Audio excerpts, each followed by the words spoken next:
السلام عليكم أعز الفلاوين. رانا في الطيارة الجزائرية إير ألجيري من الجزائر عاصمة إلى مدينة باريس. على بالكم اليوم واش صرا دونك لو 23 مارس 2017 قالوا لنا باللي ممنوع عليكم باه ترشحوا الانتخابات التشريعية في فرنسا باه تمثل الجالية الجزائرية في فرنسا. بصح معليش رانا في الطيارة ورانا نديروا حوار مع مواطنين جزائريين فرنسيين هنايا. رانا مع جماعة. خويا السلام عليكم. وعليكم السلام. كي سماك الله؟ مراد مشرفين خويا. مين في البلاد؟ من برج مراكش. برج. تحية برجية 34 ما شاء الله. ها يعطيك الصحة. Je suis de 94. 94. Ton voisin on va de 9 agents. Je suis de Soucy-en-Brie. صحيح مشرفين عايشك خويا. Et vous, cher monsieur, donc vous êtes Moi je suis Kevin. Kevin, vous êtes algérien? Ah non, je suis français. Français. Et vous connaissez l'Algérie? Oui, ça fait 4 ans que je viens tous les mois, tous les 2 mois. Ah d'accord, ok. Donc c'est J'habite tourisme là, ou business? Ah non, business. Business. Business. Même si c'est un pays qui a un très gros potentiel touristique. Énorme potentiel touristique. D'accord. Et vous venez depuis combien de temps vous avez dit? Ça fait 4 ans que je viens régulièrement. J'ai mon visa à 6 mois. Et vous n'avez pas de problème pour avoir le visa? Non, ça se passe très bien. D'accord. Ça se passe très bien. Ah, là, on va attendre la déclaration de notre cher pilote.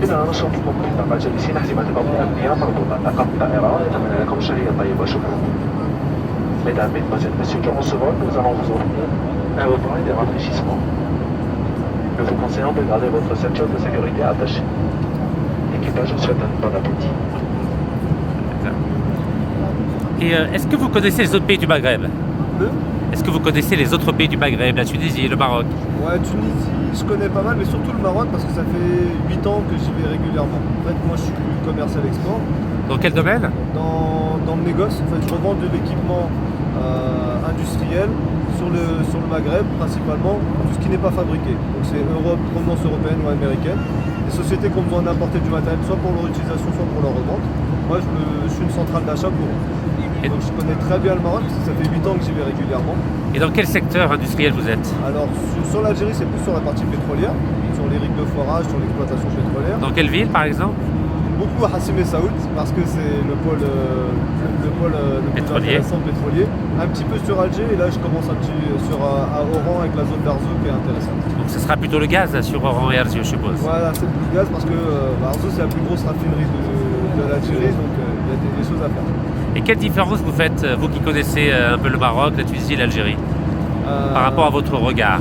Mon regard, c'est que, pour moi, alors on va commencer par la Tunisie, on va passer du plus petit au plus grand pays. La Tunisie, c'est un pays qui a tout misé sur le tourisme, qui a très peu de ressources naturelles, donc c'est un peu compliqué pour eux, mais qui sont en voie d'industrialisation. Beaucoup de sociétés européennes émigrent en Tunisie parce que c'est plus facile pour eux de produire, la main-d'œuvre est facilement qualifiable, et moins de risques économiques. Et voilà. C'est un pays très accueillant aux sociétés externes. Mais qui, pour moi, c'est pas le pays qui boom le plus. Surtout depuis le printemps arabe, la Tunisie, c'est pas facile du tout. Je vais y retourner prochainement, mais voilà, c'est pas le pays le mieux. Après, pour le Maroc, c'est un pays qui, pour moi, a tout compris sur le développement, sur le Maghreb. Parce qu'ils n'ont pas de pétrole. Ils ont 70% des phosphates du monde, donc ça les aide beaucoup. Mais ils ont développé à la fois leur tourisme et leur industrie.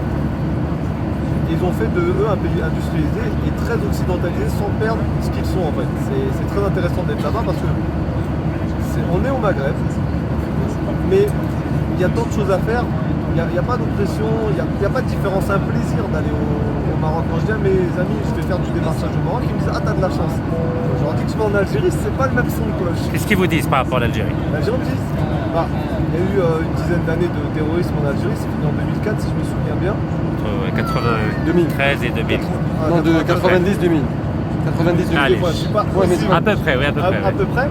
Et la première réaction c'est c'est pas trop dangereux. Pourtant c'est pas un pays qui est pas du tout dangereux, mais c'est pas un pays qui donne envie de venir. Tout le temps qu'on n'y ait pas mis les pieds, on n'a pas envie de venir. À partir du moment où on est venu une fois, c'est magnifique. Vous avez le plus beau paysage du Maghreb. Les côtes sont extraordinaires, il y a un potentiel, comme je dis, un potentiel extraordinaire. Et pour moi, l'Algérie devrait être le pays numéro 1, que ce soit sur le tourisme, sur l'agriculture, Après, les ressources pétrolières font que le tour est loin.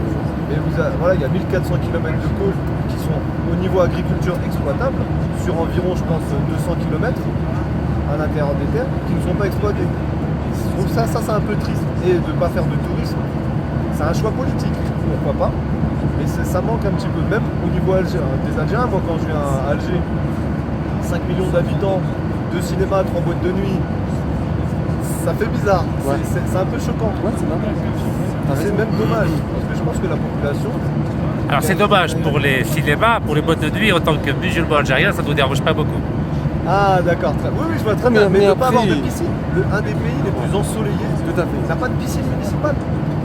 C'est un truc que Voilà. je comprends pas. On met une piscine, il n'y a même pas besoin de la faire chauffer, l'eau. Parce que ça fait toujours plaisir. Donc c'est juste ça, c'est le fait de donner la chance aux gens de faire autre chose que travailler toute la journée. C'est juste ça. Et tout à l'heure, vous avez fait une comparaison, vous avez dit que l'Algérie, c'était le Maroc il y a... Il y a 30 ans. 30 ans. C'est ça. J'ai l'impression que c'est simple. Le Maroc est sorti l'Algérie est une ancienne colonie française, donc il y a une séparation un peu douloureuse des deux côtés. C'était il y a 50 ans, pour moi, j'ai pas vécu ça, mon père ne l'a pas vécu, ça appartient au passé. Il faut savoir rebondir, l'histoire c'est vrai. Mais quand je compare l'Algérie au Maroc, j'ai l'impression que c'est le Maroc avec 30 ans de retard. Quand on regarde les photos du Maroc d'il y a 30 ans, c'est l'Algérie d'aujourd'hui.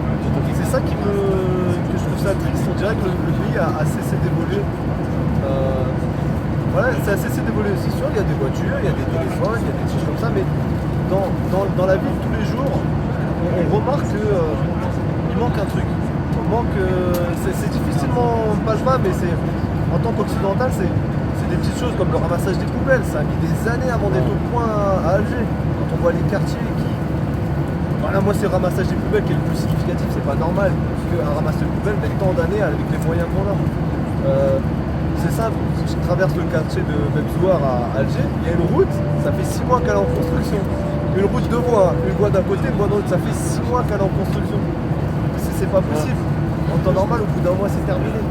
Pourquoi est-ce que c'est mal? Parce qu'en fait, le travail n'avance pas assez vite. Et c'est le problème qu'il y a. C'est un pays qui est trop statique. Le monde est en constante évolution, ça bouge à pleine vitesse. Et voilà, c'est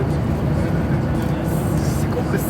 Je suis un peu confus de comment expliquer ça parce que je ne veux pas paraître hautain parce que Soyez libre, dites les choses telles que vous les pensez. Pour moi, tout le temps que la population est heureuse, tout va bien. Mais on pourrait faire tellement plus, surtout avec un pays aussi riche. L'Algérie, il y a des recherches, il y a du pétrole, il y a du gaz, il y a des recettes qui arrivent. On pourrait faire des trucs extraordinaires.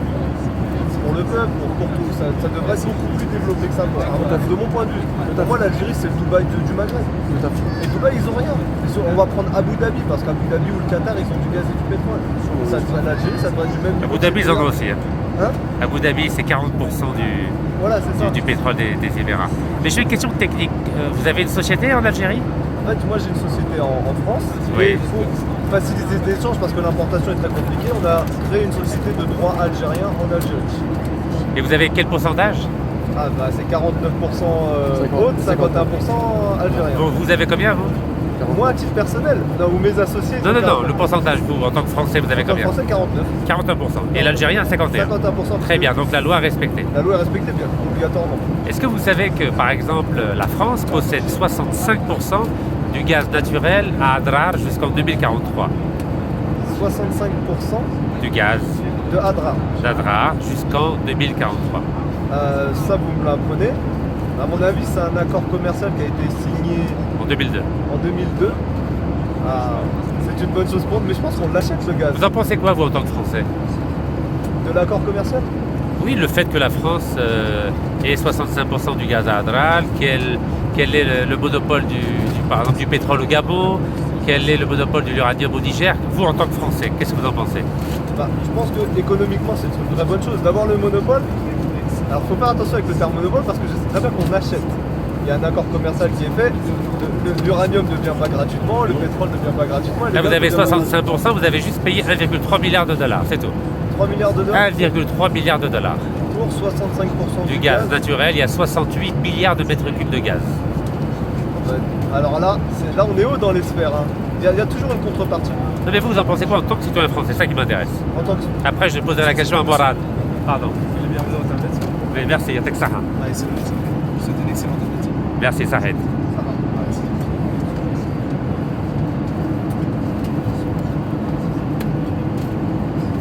شكرا لك.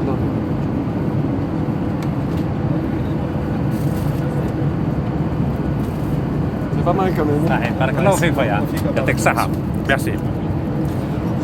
Donc je repose ma question en tant que citoyen français, mais soyez libre, hein, comme ce que vous m'avez dit tout à l'heure. Non, mais je pense que... Vous m'avez dit que la France n'a pas de ressources naturelles. Ah non, on n'a pas de ressources naturelles, donc on est obligé de l'acheter ailleurs. Ou d'avoir des tractations pour en avoir. Après, il y a toujours une contrepartie.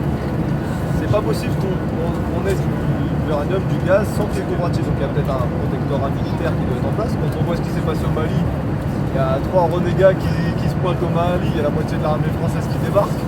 C'est qu'il y a quelque chose en dessous. Ça, c'est très important. Voilà. Mais après, comme c'est du commerce, c'est des accords qui ont été signés il y a des années. Il y a toujours une contrepartie là-dessus. C'est pas possible qu'on ait... il n'y a pas de gratuité dans un échange commercial. Il y a toujours... On donne quelque chose en reçoit en échange. J'entends, très bien. Merci. Maintenant, on va poser la question à Simorad. Qu'est-ce que ça va faire? الحمد لله الله يبارك لك. الحمد لله يبارك فيك. Donc واش رايك بالنسبه واش قال كيفين فرنسا في الجزائر؟ والله غنحيي مسيو كيفين en fait on lui dit bienvenue en fait en Algérie on va dire si par exemple si ça ne vous dérange pas si c'est votre deuxième pays on va dire parce que vous investissez déjà en Algérie et tout bienvenue et puis franchement je vais essayer de parler un peu en arabe c'était pour parce que ça va être difficile peut-être en arabe pour qu'ils comprennent des gens qui veulent comprendre en fait un peu bon c'est vrai عنده حق عنده هذا سي انه حقه سي سون بوينت فيو كما يقولوها نحترمه ما كاش مشكل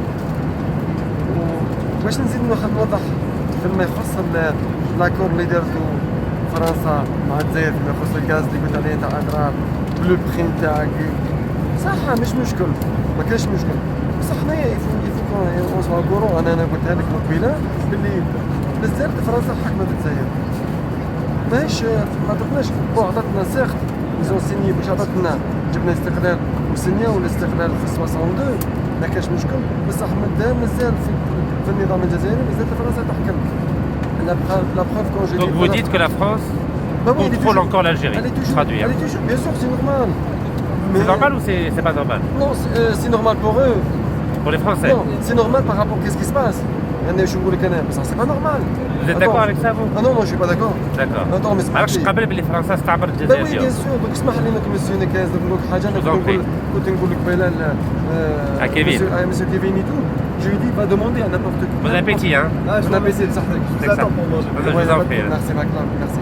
Et je lui dis tout à l'heure en fait, c'est pas Allah غالب malheureusement اسمح لي انا واحد من الناس عاود من كلمه انا جا كيدير الجيري en 2000 وشي واحد حاجه اللي خلاتني كيدير الجيري je suis resté قلت لك مقبله باللي قعدت 7 سنين بلاك واغر je suis resté 8 ans Il je suis pas rentré resté 7 ans en France sans papier. en situation irrégulière pourquoi j'ai quitté l'Algérie parce que الله غالب حنا عندنا دوك انا الله غالب فرنسا خلتنا nous a contaminé الله غالب c'est comme ça nous a contaminé la France pour qu'on reste sinon on va en gros qu'est-ce qu'on dit c'est notre deuxième maman comme on dit nous on menace deuxième ولا مش عارفوا كان الجزائريين يقبلوا واش راك تقول؟ يقبلوا ولا ما يقبلوش والله غير تروح تقولها كاينين انا راني نقول لكم حاجه خاوتي الجزائريين والله غير الجزائري ونموت على الجزائر بصح وشنو ماهوش عاجبني واش راه يصرى في الجزائر اسمح لي ملي جا مسيو بوتفليكا انا مانيش كونترول مانيش والله ماني بصح شنو يا جماعه خافوا ربي وراني قلتها لك مقبله مسيو نكاز بلي رانا اوني توس كومبليس دون لافير الجيريان اوني توس كومبليس من الجوفرنمون للشعب يا والله غالب رانا انا نقول لك واحد من الناس راني ايميغري في فرنسا اسكو راني نؤدي واجبي كما ايميغري في فرنسا كي نجي للجزائر اسكو راني نروح نصرف دراهمي في لابونك نو نو سكوار.